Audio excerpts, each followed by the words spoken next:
வனிதா மணி வனமோகினி வந்தாடு.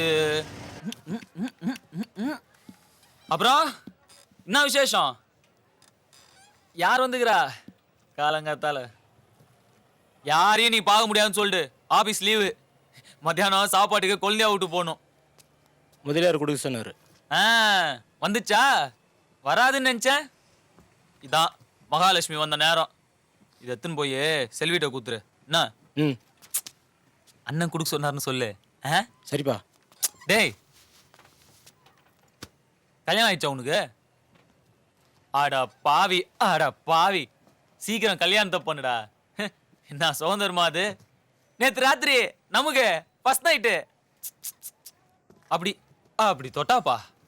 ஐயோ, உள்ள என்னவோ உருகுது. அதெல்லாம் விட அந்த வாசனை, பொம்பளை வாசனை, சந்தனமும் குங்குமமும் கலந்து, ஐயோ, அது தலையில இருந்து வருதா உடம்புல இருந்து வருதா ஒண்ணுமே புரியல. போ, அப்படியே கிர்ன்னு ஆயிடுச்சு. மூஞ்சி எடுத்து தோ இங்க வச்சுனாப்பா, அப்படியே சொக்கி அச்சு போட்டா மாதிரி தூங்கினா பாரு. ரொம்ப நாள் கழிச்சு நிம்மதியா காலங்காத்தால ஏஞ்சி பாக்குறேன். என்ன படம் அது? சரோஜா தேவி பாடினே போவாங்களே, ஆலயமணியின் ஓசையை நான் கேட்டேன் அப்படியே இருக்கிறாங்க. சுட சுட காஃபி எங்க பெட்லயே சுத்தமா. தோ நம்ம டீ கடையில இருந்து கிளாஸ்குள்ள விரல விட்டு எடுத்துன்னு வருவானே. ஐயோ, அந்த கருமத்தெல்லாம் எப்படிதான் குடிச்சனோ. காஃபி குடிச்ச உடனே பேஸ்ட் பிரஷ் கையில கொடுத்து என்னங்கோ பல்லு தேய்ங்கோங்கிறாங்க. சரின்னு பாத்ரூம்குள்ள போய் ட்ரெஸ் கழட்டுறேன், பின்னாடியே உள்ள வந்துட்டாங்க. என்னடா காலங்காத்தாலேயே மேட்ரான்னு பார்த்தா முதுகு தேய்க்கணுமா? உடம்பெல்லாம் தேய்ச்சி தலையெல்லாம் தோட்டி பாத்தியா பட்டு மாதிரி ஆயிடுச்சு. முதல்ல ஷாம்புவான், அப்புறம் கண்டிஷனரான் போட்டு அல செத்துட்டாங்க தெரியுமா? எனக்கு எல்லாமே சுத்தமா ஆன மாதிரி இருக்குதுப்பா.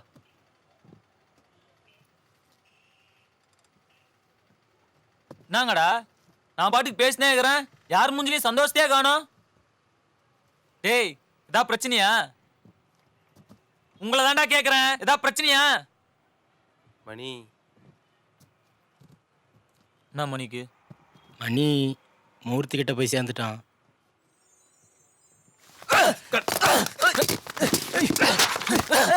பொறுக்கி பொண்ணாட, உனக்கு எல்லாம் கொட்டுறது வேற நேரமே கிடைக்கலையா? ஒரு அரை ராத்திரி என் பொண்டாடி கூட சந்தோஷமா இருந்துட்டு உங்க எல்லார்கிட்டயும் சொல்லலாம்னு ஆசையா வந்தா அதுக்குள்ள இங்க ஒருத்தன் ஓடி போயிட்டா, அங்க ஒருத்தன் கிளிக்க போயிட்டா. ஏன்டா ஏன்டா அப்படி சாவடிக்கிறீங்க? ஏன் இது நாளைக்கு சொன்னா என்ன?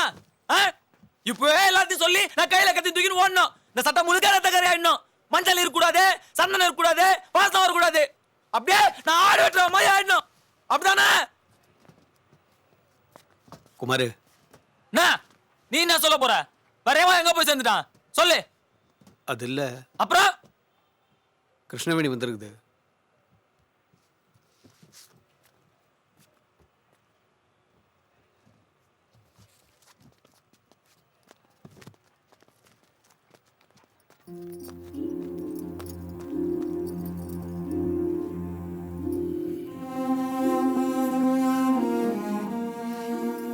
நான் ஊருக்கு போறேன்.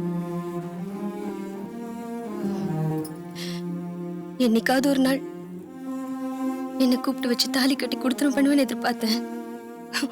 தப்புதான். என்ன இருந்தாலும் நான் 10 பேரு கழி வச்சுவதானே. நான் கிளம்புறேன், சொல்லிட்டு போலாம் தான். பணம் ஏதாவது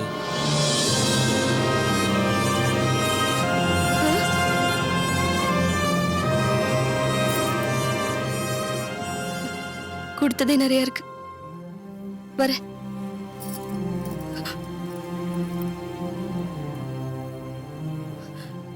சொல்ல வேணாம் தான் நினைச்சேன், மனசு கேட்கல. நேத்து சாயங்காலம் தலை சுத்தி கீழே விழுந்துட்டேன்னு டாக்டர் கூட்டிட்டு வந்தாங்க. செக் பண்ணி பார்த்துட்டு 3 மாசம் முழுகாம இருக்க, கங்க்ராச்சுலேஷன்ஸ் நாங்க. எனக்கு சிரிப்பு தான் வந்தது.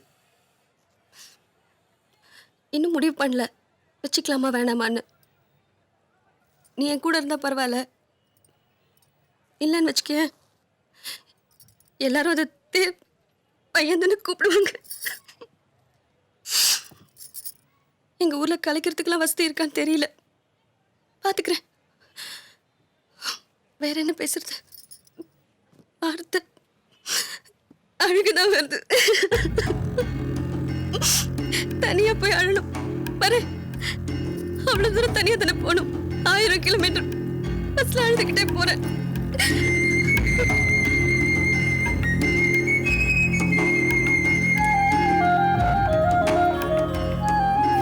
ஏய், ஜீவா முகத்துல சந்தோஷத்தை பாரு. அக்கா கல்யாணம் பண்ணிட்டான்ல.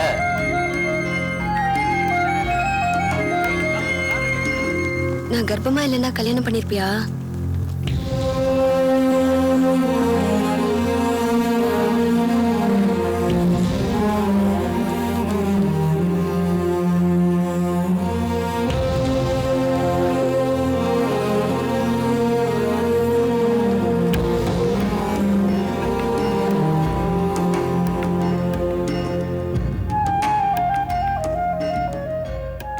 செல்வி என்னட்டும் பண்ணல செல்வி. பாவம் அது கிருஷ்ணவேணி. இப்படி மூஞ்சி தூக்கி வச்சிருந்தீங்கன்னா மனசு கஷ்டமா இருக்குல்ல. ஒரு ராத்திரிக்கு ஒருத்தி பத்தலையா? டேப்லெட்லாம் சரியா சாப்பிடணும். சரிங்க. இது பாருங்களேன். என்னங்க என்னங்க ஆ என்ன? என்ன டாக்டரு, நம்ம பையன் இந்த மாதிரி இருப்பானா?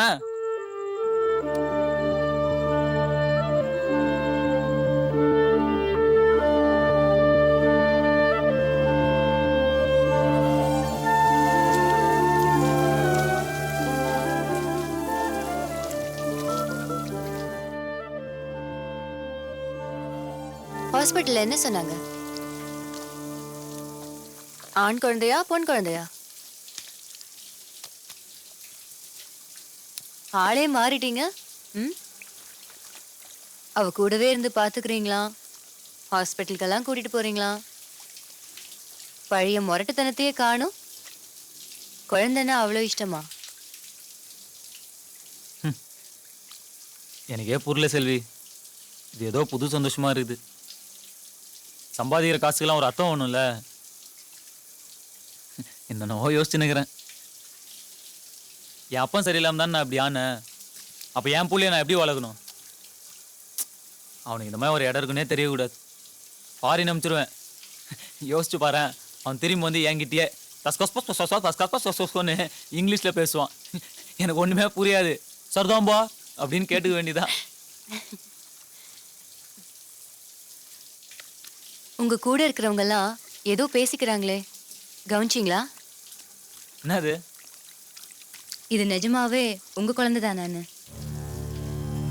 ஏய், இதுல கோச்சிக்கிறதுக்கு என்ன இருக்கு? அவ தொழில் அப்படி. அப்படியே புதுசா கல்யாணம் பண்ணி கூட்டிட்டு வந்துட்டு தான் நினைப்பா.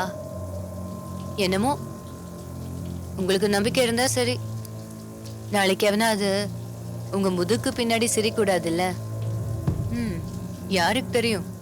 உங்க கூட இருக்கிற எவனாவதே அப்பனா இருக்கலாம்.